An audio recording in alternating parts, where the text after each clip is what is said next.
Guys, welcome back to my channel. So today is going to be a different kind of video. I have been thinking about this for the past couple of days because I thought it was real interesting and it was definitely something that I wanted to do. I just had to figure out what I wanted to mention and all that. So I screenshot a bunch of stuff, but I should probably tell you what the video is going to be if you did read the title.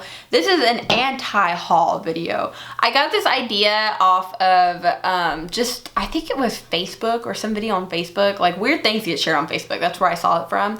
And everybody knows what a makeup haul is. It's products that you buy or a collective haul and you're showing everybody basically products you want to try, products you repurchase, products you're interested in kind of thing. But an anti-haul is basically the opposite. It is products that you're never going to buy, you have no interest in, and you really don't want to spend your money on. So I've got, I think, 6 products together from Sephora and 1 off of a different website that I wanted to tell you guys about, maybe tell some dupes that come along with those and just my reasons of why I would never buy them. They are all high-end products, which again saves y'all tons of money, which, you know, is what I'm here for, to give, you know, drugstore tutorials, drugstore things, high-end things, but also save you money on things. So without further ado, make sure to subscribe to my channel, give this video a thumbs up, comment down below any products you regret repurchasing, no matter if it's high-end or drugstore, and let's just go ahead and get started. So the first thing I have on here is actually from Jeffree Star Cosmetics. I don't know how to say this, but like, I don't own anything from his line, and it's not like, okay, so I've always wanted to buy some of his liquid lipsticks. It's like a whole rave about his liquid lipsticks. Supposedly they're amazing. I just haven't bought any yet because I just really didn't want to, and I don't really find an interest in his brand that much. I know people used to love him, and then a whole controversy thing between him and Kat Von D happened, and then people started hating him. I just really never cared about him that much. I don't really want to get into too much detail about that, but I just never really cared too much about, you know, his line or anything like that. Just didn't really care for it.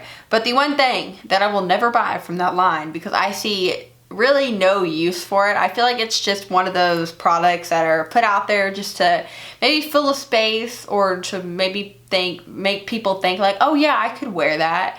But to me, in my everyday life, you know, I'm a college student, it's just not practical for me. It is one of his Skin Frost in Regina George. I will have a picture right here, but it is a hot pink highlighter. I love the name, don't get me wrong, I'm a huge fan of Mean Girls, but I would, if I ever had to buy this, which I won't, it would be like a collective piece. It's a pink highlighter.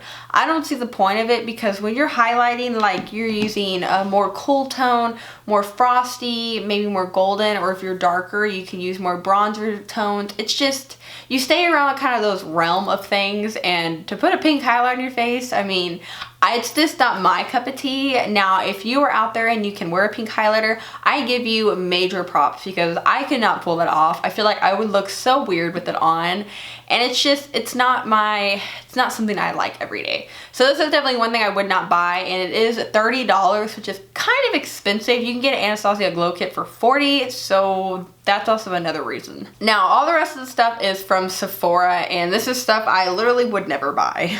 So this is from Benefit. It's supposedly new, but I've seen a video on it and I just thought it was probably the most gimmicky thing possible. It is their Benefit Cosmetics Their Real Duo Eyeshadow Blender Beyond Easy Eyeshadow Duo.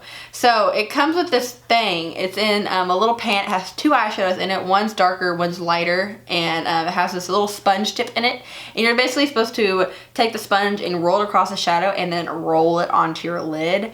It is so gimmicky, it's almost crazy. I have seen a video over, like I said, it doesn't work. The shadows don't go on like they say it do, and if they do, it's a straight line in the middle, so you can tell, you know, that it's not blended or anything. It's supposed to make your life easier by not applying eyeshadow or blending or anything like that, but honestly, it's a gimmick. It's not worth $25. You're better off just buying like some single shadows and blending that way, or just blending a bronzer into your crease. But it's gimmicky, like I said, and there's only 2 stars for review on Sephora. It's just not worth it. It's not worth the money. It's not worth the hassle. You're better off blending, like I said. The next thing we have right here, and boy, this was a doozy for me because I wanted it so bad. I wanted it so bad, and when I saw it in person, I was so let down. I was I was hurt inside because, you know, I care about makeup. I love makeup. So when I saw this and I saw the pigmentation and the payoff, I was like, it's not worth the money. I'm sure everybody has seen the Too Faced Sweet Peach palette. I own the eyeshadow palette, love the eyeshadow palette, but I wanted to get the highlighting face palette. I wanted that so bad because it's peach infused. I love the blush, the bronzer, and the highlighter in the picture. But I went to Sephora and I didn't look at any reviews or anything before. I went to Sephora one day because I had a gift card from Christmas. I was like, I'm buying this. I know exactly what I'm buying. I'm buying the face palette for the peach collection. I went in there, they were fully stocked of them, and I was like, okay, that's strange. They're fully stocked and it got released in its limited edition, so why are they all here? So I looked at that and then I started swatching all 3 colors on my hand. I'm like, oh, this looks like poo. So the bronzer on my skin tone was extremely orange and full of glitter, which I don't want. I don't like glitter bronzers that much because I kind of want more of a bronze look. A little sheen in the summer is nice, but that's pretty much it. The blush was okay. That was probably the most okay thing out of the whole palette. It wasn't that pigmented though. Like, you really had to rub your finger in there to get any kind of color payoff. And the highlight. The highlight was probably the most disappointing part because in the pictures I had high hopes for it. The highlight was very kind of icy white. It looked pretty, but it was pure chunks of glitter in my opinion, and I don't like that for a highlight. So I didn't care for it. I was like, what? And I think the whole peach thing is really overhyped sometimes. I mean, don't get me wrong. If you like the eyeshadow palette and you would think you would use all the colors out of it, I would get it. But if not, I wouldn't get it. I just think it's overhyped, and that's another reason that this palette may kind of suck a little because it is so overhyped. Everybody on YouTube got the whole PR package, and I think it just exploded into more than it actually is worth. But this peach palette is $42, and to me, it's not worth your money. The next thing I have right here, which is another thing by Too Faced. I think this is my last thing. And this is the Too Faced and Kat Von D collaboration. So this has 4-star reviews on Sephora, and the reason I wouldn't buy this, granted it has full size items in it, is because it's $65. You get the double-sided heart that has the eyeshadow pans in it. They both have 6 eyeshadow pans. You get a full size of the tattoo liner and full size of the Better Than Sex mascara. I love the Better Than Sex mascara. I love Kat Von D shadows. Too Faced shadows rank kind of like in the middle for me. They're not horrible, they're not great, they're kind of in the middle. I've tried better ones, but $65 is ridiculous. That is a ridiculous price. The Too Faced Nikkie Tutorials collaboration, that wasn't that great either, but it was a lot cheaper, and I don't know if it's just because it's with another big makeup company, they're like, hey, let's go ahead and charge them $65. Like, who has $65 to go spend on this? I'm sorry, but if I went to Ulta and got drugstore makeup for $65, I could get like 10 to 20 products depending on what brand I bought from. And it's just a little overhyped. I mean, I haven't really heard that many people talking about it, but I think overhyped in Sephora because it's always sold out. People are always like, oh my god, they're, you know, Too Faced, Kat Von D, like they collab, like it's so great.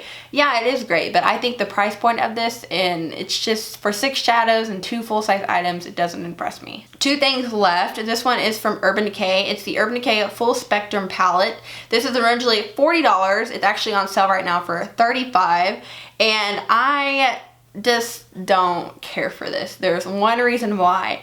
Urban Decay shadows to me don't come off as appealing than like Morphe shadows, Makeup Geek shadows, Violet Voss shadows, just shadows like that, even NYX shadows. Like the Urban Decay shadows to me don't seem that great, and every time I've ever swatched them, they seem kind of dry. Not creamy or anything like that, but sometimes it's also hit and miss. The one reason I would not buy this is because there's a cheaper alternative. Morphe has a color palette. I do not remember the name of it, but it is exactly like this. Has all these gorgeous fun colors in it, and it's cheaper, and the quality of it is 20 times better. Like there's a hot pink shade in there. The hot pink is as hot pink as the Regina George highlighter from Jeffree Star. It's insane and it's gorgeous, but I just wouldn't buy this because I don't like the formula of them, and there's a cheaper version on Morphe, and I mean Morphe's amazing. The last thing I have right here is also from Urban Decay. Decay. This is their Naked Illuminating Trio. This is $21 on sale for $19. I used to have the baked highlighter single one in like Aurora, I think it was.